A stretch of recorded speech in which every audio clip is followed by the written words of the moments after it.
مرے کل قبر چلے 3 دن میں لاش ختم ہو جاتی ہے بندے کی، 3 دن میں، 3 دن تک وہ رہتی ہے، 3 دنوں کے بعد گلنا سڑنا شروع ہو جاتی ہے۔ سب سے پہلے بندے کا ناک جلتا ختم ہوتا ہے، اس کے بعد دوسرے نمبر پہ شرم گاہ جلتی سڑتی اور ختم ہوتی ہے، اور 5ویں دن میں اس کے پیٹ میں سے اتنے گندا مواد اس کی مقد کے رستے باہر آتا ہے، اس میں سے کیڑے نکلتے ہیں جو اتنا تعفن اور بدبو پیدا کرتے ہیں، اور وہ بدبو اندرونی طور پر زمین میں پھیلتی اور مردے کھانے والے حشرات کو، کیڑوں کو وہ دعوت دیتی کہ آؤ تمہاری غذا یہاں پر موجود ہے، اسے کھاؤ۔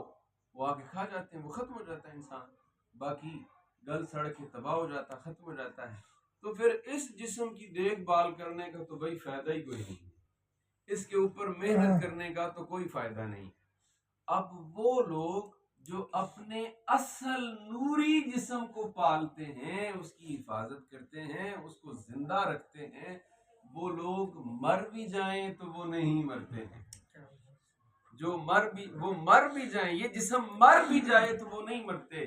مثالیں زندہ ہیں، آپ نے سنا ہوگا کہ فلاں کی قبر کھولی گئی تھی تو زندہ تھا، فلاں کی قبر کھولی گئی تو جسم زندہ تھا۔ وہ کس طرح ہے کہ اس نے اپنے اس نوری جسم کو زندہ کر لیا تھا، اپنی روح کو اس نے زندہ کر لیا تھا، جس کی روح زندہ ہو گئی، روح جس کی طاقتور ہو گئی، اس بندے کو پھر موت نہیں آتی، وہ امر ہو جاتا ہے، مرنے کے بعد بھی وہ زندہ رہتا، پھر یہ جسم بھی زندہ رہتا ہے، یہ جسم بھی ختم نہیں ہوتا۔ تو جس طرح یہ جسم ہے اس کی غذا خوراک کا لحاظ رکھتے ہیں، اس طرح روح کی بھی غذا ہے، اس کی بھی خوراک ہے، اس کی ضروریات ہے، اس کی روٹی چاول پانی کھانا، سردی گرمی کے لحاظ سے کپڑے لباس، یہ چیزیں اس جسم کی ضروریات ہیں۔ اسی طرح میاں روح کی بھی ضرورت ہے، اور پتہ ہے روح کی غذا کیا ہے؟ اللہ اکبر، جب ہمیں پتہ ہی نہیں روح کی غذا کیا ہے، ہم اسے کھلائیں گے کیا، روح کو پالیں گے کس طرح؟ روح کی غذا کیا ہے؟ اللہ کا ذکر ہے، اللہ کا ذکر ہے روح کی غذا۔ جو اللہ کا ذکر کرتے ہیں ان لوگوں کی روحیں طاقتور ہوتی ہیں، پہلے کمزور ہوتی ہیں، پھر وہ توانا ہوتی ہیں، پھر اور زیادہ طاقتور ہوتی ہیں، پھر روحیں پرواز کرتی ہیں، روحیں پرواز کرتی ہیں، روحیں اڑتی ہیں، اور اڑ کر پھر جن لوگوں نے یہ نظارہ دیکھا ہے ان لوگوں کو پتا ہے کہ وہ دکھنے میں تو اپنی چارپائی پہ سویا ہوا ہوتا ہے، لیکن وہ وہاں پر ہوتا نہیں ہے، وہاں پر وہ ہوتا نہیں ہے۔ تو اس طرح جس طرح اس کی غذا ہے جسم کی، روح کی بھی، جس طرح جسم بیمار ہوتا ہے روح بھی بیمار ہوتی ہے۔ عموماً ہماری روحیں بیمار ہیں، عموماً روحیں بیمار ہیں، ہم روحوں کی بیماری کا لحاظ نہیں کرتے، روحیں بیمار ہیں، اور روحیں بڑی افسردہ اور پریشان ہیں یہاں آ کر ان لوگوں کی جو کہتے ہیں میرے پاس دولت بھی، روپیہ پیسہ بھی، گاڑی بھی، بنگلہ بھی، مکان بھی، سب کچھ ہے، لیکن مجھے سکون نہیں ہے، سکون نہیں ہے، سارا دن محنت کرتے ہیں، ادھر ادھر بھاگ دوڑ کر رہے ہیں، سکون زندگی میں نہیں ہے، ساری محنت سکون کے لیے، سکون کہاں اللہ نے رکھا ہوا ہے؟ کہاں رکھا ہوا ہے اللہ نے سکون؟ الا بذکر اللہ تطمئن القلوب، بے چین روحیں، بے چین دل، افسردہ و غمزدہ پرملال طبیعتیں کہاں تسکین پاتی ہیں؟ وہ اللہ کے ذکر میں پاتی ہیں۔ اللہ نے یہاں سکون رکھا ہوا ہے، یہاں سکون رکھا ہے۔ تو روح بیمار ہوتی ہے، جب روح بیمار ہوتی ہے، جسم بیمار ہو، جیسے ٹائیفائڈ کی میں نے مثال دی ہے کہ جسم بیمار ہو جائے تو اس کو کڑوی چیزیں میٹھی اور میٹھی اس کو کڑوی لگتی، روح بھی بیمار ہوتی۔ جب روح بیمار ہو جائے نا، کوشش بھی کریں، تبلیغ بھی کریں، لوگوں کو کہیں بھی کیا ہو نماز پڑھیں، لیکن من نہیں چاہتا نماز پڑھنے، من طبیعت نہیں لگتی، قرآن مجید میں مزاج نہیں لگتا، مسجد میں دل نہیں کرتا جانے کو۔ وجہ کیا ہے؟ وجہ یہ کہ روح بیمار ہے، روح بیمار ہے۔ اب اس کو اچھائی نہ پسند لگتی ہے اور برائی اس کو پسند آتی ہے، کیونکہ بیمار جو ہوئی اس وجہ سے۔ اب کیا ہے، جس طرح یہ جسم کی بیماریوں کے علاج کے لیے ہاسپٹل ہیں، کلینک ہیں، ڈاکٹرز ہیں، اطباء ہیں، حکیم ہیں، بہت کچھ ہے، اسی طرح روحوں کے بھی ہاسپٹلز ہیں، روحوں کے بھی ہاسپٹل ہیں جہاں پہ روحوں کا علاج کیا جاتا ہے، ان کے بھی کلینک ہیں، ان کے بھی اطباء، ان کے بھی ماہر، ان کے بھی ڈاکٹر، ان کے بھی اسپیشلائزیشن کیے ہوئے ان کے میڈیکل افیسرز ہیں جو اس کو ٹھیک کرتے ہیں، اس کے لیے بھی ہاسپٹلز ہیں، اور وہ کیا ہیں؟ وہ اہل اللہ کی خانقاہیں ہیں، وہ اولیاء اللہ کی مجلسیں ہیں، وہ اولیاء اللہ کی صحبتیں ہیں، وہاں پر یہ روحیں ٹھیک ہوتی ہیں۔ اب جب بیمار آدمی آتا ہے، اس کے اوپر جب توجہ ہوتی ہے، اس کی روح کی بیماری دور ہو جاتی، علاج ہو جاتا ہے۔ اب جب روح ہوش میں آتی ہے، اس کا علاج ہو جاتا ہے، وہ تندرست ہو جاتی ہے، اب اس کو برائی کڑوی لگتی ہے اور اچھائی اس کو میٹھی لگتی ہے۔ اب اچھائی اس کو میٹھی لگتی ہے۔ تو یہ طریقہ جو ہے ہمارا، وہ روحوں کے علاج کرنے کا ہے، روحوں کی تربیت کرنے کا ہے، روحوں کی پرورش کرنے کا ہے، کیونکہ یہ فانی جسم ہے، ختم ہو جائے گا، اور جو روح ہے وہ باقی ہے، ہمیشہ باقی رہنے والا جسم ہے۔ اب اس کی دو ہی صورتیں ہوں گی، یا تو بعد از وفات وہ جنت میں ہے، یا پھر بعد از وفات وہ جہنم میں ہے۔ یہ ہیں عام لوگوں کی روحیں، عام لوگوں کی روحیں۔ لیکن جو خاص لوگ ہوتے ہیں، ان کی روحیں نہ قبروں میں ہوتی ہیں، نہ وہ جنت میں ہوتی ہیں، نہ وہ ادھر ادھر کہیں ہوتی ہیں۔ ان کے لیے اللہ کے ہاں ایک الگ مقام ہے، اللہ کے لیے ان کے ہاں اللہ کے ہاں ان کے لیے ایک الگ مقام ہے، جہاں پر وہ روحیں ہوتی ہیں۔ حضرت شیخ ذنون مصری رحمۃ اللہ علیہ فرماتے ہیں، میں طواف کعبہ کر رہا تھا، اور صحن کعبہ میں نے ایک نوجوان کو اللہ کی یاد میں سسکیاں لیتے ہوئے، آہیں بھرتے ہوئے دیکھا۔ اللہ کی یاد میں ایک نوجوان، جس کے جسم پہ لباس بھی پورا نہیں تھا، بس اس کا سطر ڈھانپا ہوا تھا، ایک طرف پڑا وہ فراق حق میں آنسو بہا رہا تھا۔ صرف آنسو نہیں، وہ آہیں بھر رہا تھا فراق حق میں۔